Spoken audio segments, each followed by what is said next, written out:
O vídeo de hoje é extremamente sério, extremamente delicado e extremamente importante. Nós vamos reagir agora a uma linha do tempo completa sobre o maior escândalo financeiro recente do Brasil. O caso do Banco Master, que está englobando outros bancos também, né? Como o Reag Investimento, o Will Bank, além de outros bancos. E eu já vou antecipar que isso aqui não é apenas sobre um banco quebrado. Isso envolve dinheiro, poder, política, judiciário, crime organizado e o risco direto ao seu bolso, ou seja, o bolso do cidadão. Então, antes de começar o vídeo aqui, eu já te peço para se inscrever no canal, deixar aquele like, se possível compartilhar com seus amigos, com alguém que gosta de fazer investimento que você conheça, beleza? Vambora! Esse vídeo aqui é um vídeo do canal T2 Educação e ele fala sobre a linha do tempo do Banco Master. Vamos entender mais um pouco. O fraude do Banco Master, estimada em 12 bilhões de reais. Polícia Federal prendeu Daniel Forcaro, dono do Banco Master. O escritório de advocacia da mulher do ministro do Supremo, Alexandre de Moraes, assinou um contrato com o Banco Master. Previa pagar 129 milhões de reais. E se depois saísse a notícia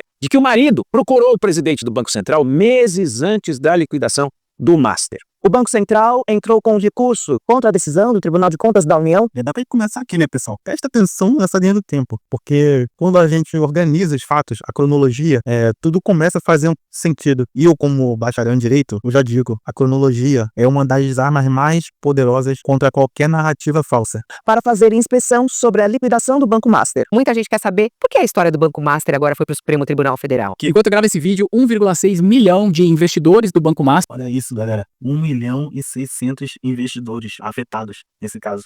De onde é que nós saímos e para onde nós estamos indo neste caso?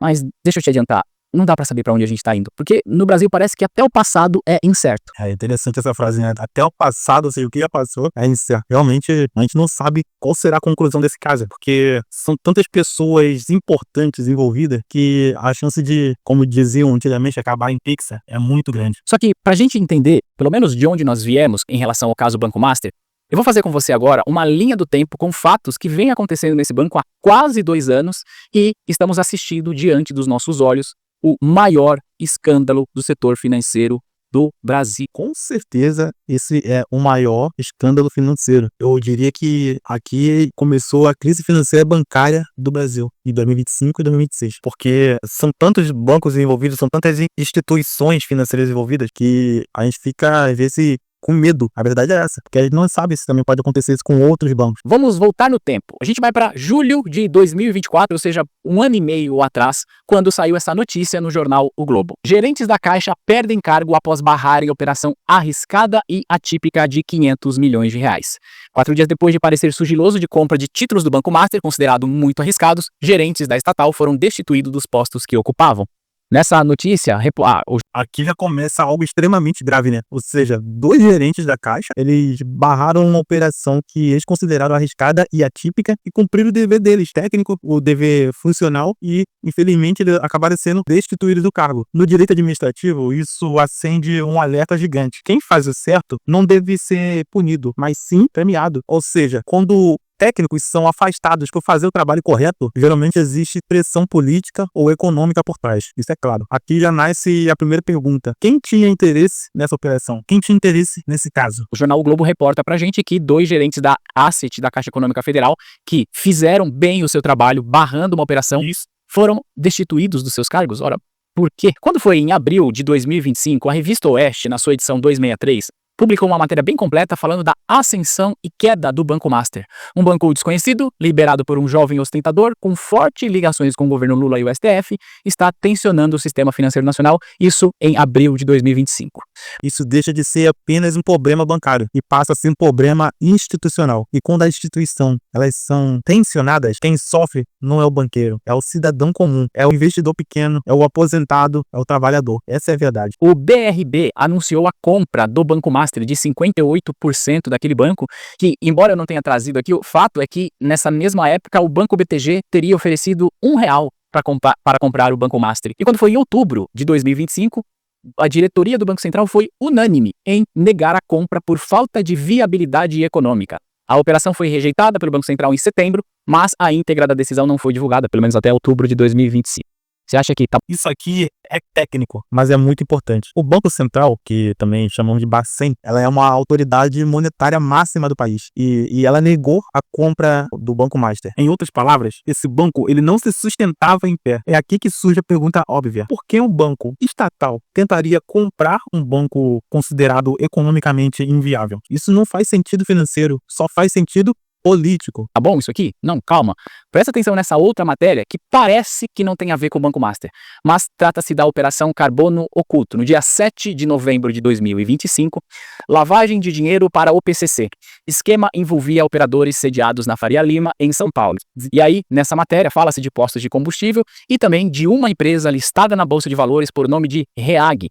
Presta atenção nesse nome, REAG, ela vai voltar daqui a pouco aqui na nossa história. Segundo a Operação Carbono Oculto, a empresa REAG estaria envolvida com o PCC, com o crime organizado e praticando lavagem de dinheiro no meio da Faria Lima.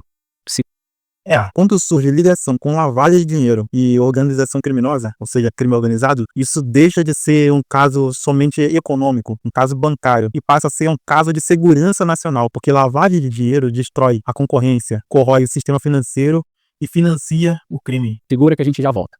Quando foi no dia 17 de novembro de 2025, a Fictor, uma empresa até desconhecida, embora ela tenha patrocínio lá no camiseta do Palmeiras, mas uma empresa até desconhecida, anunciou a compra do Banco Master. À época, o mercado estava bastante tenso em relação a isso e parecia até um alívio, porque afinal de contas, uma empresa passaria a comprar o Banco Master e não deixaria ele quebrar. Se eu não me engano, a Ficto patrocina o Palmeiras com 30 milhões, apesar que isso aí pra eles também não é nada, né? Só que no dia 18 de novembro, o Banco Central determinou a liquidação extrajudicial do Banco Master e como se isso não fosse suficiente, no mesmo 18 de novembro, Daniel Vorcaro, dono do Banco Master, foi preso no aeroporto de Guarulhos, segundo alguns inclusive, porque tentava fugir do Brasil. Não é isso que ele alega, é claro. Claro que ele não vai confirmar, né, que estava tentando fugir, mas aqui o castelo começa a ruir. O Banco Central, ele decreta a liquidação extrajudicial e o dono é preso. Isso significa que o rombo já estava fora de controle. E quando a autoridade monetária chega nesse ponto, é porque a situação já é gravíssima.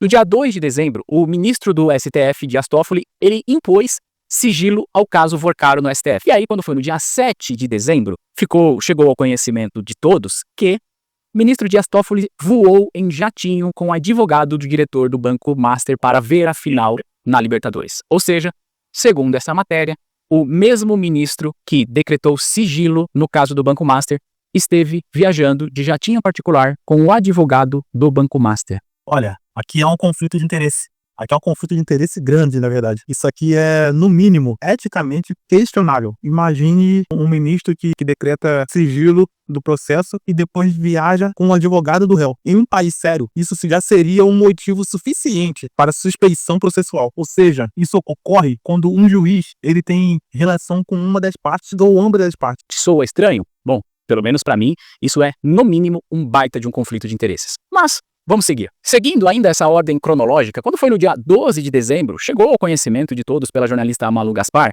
que a esposa do ministro do STF, dessa vez ministro Alexandre de Moraes, manteve contrato de 129 milhões de reais com o Banco Master.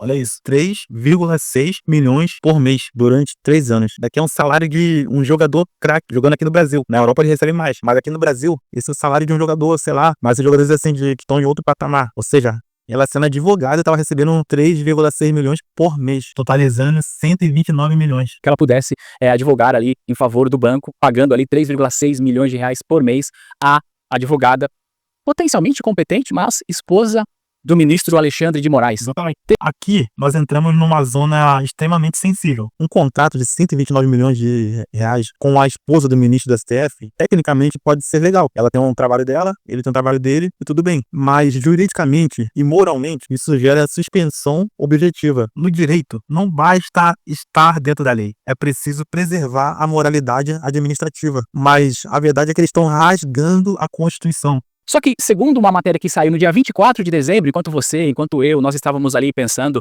no Natal, segundo essa matéria, o ministro Alexandre de Moraes chegou a ligar 6 vezes para o Galípolo, que é presidente do Banco Central, em um único dia para tratar da questão banco. Há uma grande suspeita que ele estava fazendo pressão no presidente do Bacen, mas não podemos afirmar. O Master. Qual o interesse do ministro Alexandre de Moraes no caso Banco Master?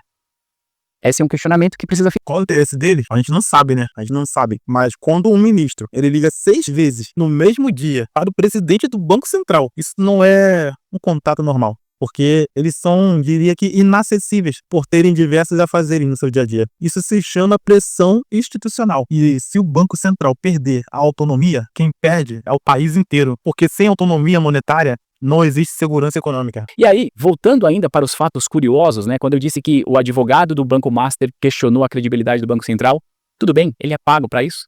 Mas aí, como se isso não fosse o suficiente, no dia 5 de janeiro de 2026, o ministro do Tribunal de Contas de União autoriza a inspeção no Banco Central com máxima urgência e ameaça suspender a liquidação do Banco Master. E Aqui entra um ponto importante, porque é o TCU contra o Bacen, ou seja, é um risco sistêmico. E esse é talvez o ponto mais grave dessa história. Quando o TCU entra em rota de colisão com o Banco Central, o sistema inteiro entra em instabilidade. O investidor foge, o capital sai, os juros sobem, o dólar dispara e quem paga essa conta é sempre o povo. Rony Gabriel, que tem mais de 1 milhão de seguidores no Instagram e, segundo ele, foi oferecido R$800 mil para que ele pudesse questionar publicamente a credibilidade do Banco Central, porque ele tem bastante. Isso aqui é gravíssimo. Oferecer dinheiro para influenciador, atacar o Banco Central é tentativa clara de manipulação da opinião pública. Isso não é marketing, isso é engenharia social para distorcer a realidade. Seguidores. O que será que falta a gente descobrir em relação ao Banco Master? A verdade aqui é que temos indícios de fraudes bilionárias, ligações com políticos, conflitos no judiciário, suspeita de lavagem de dinheiro, tentativa de manipulação à narrativa pública. Ou seja, isso não é só um escândalo financeiro, isso é um retrato da fragilidade institucional no Brasil. Se você tem qualquer dinheiro em banco ou investimento, você precisa entender uma coisa: rentabilidade nunca pode ser mais importante que segurança. Buscar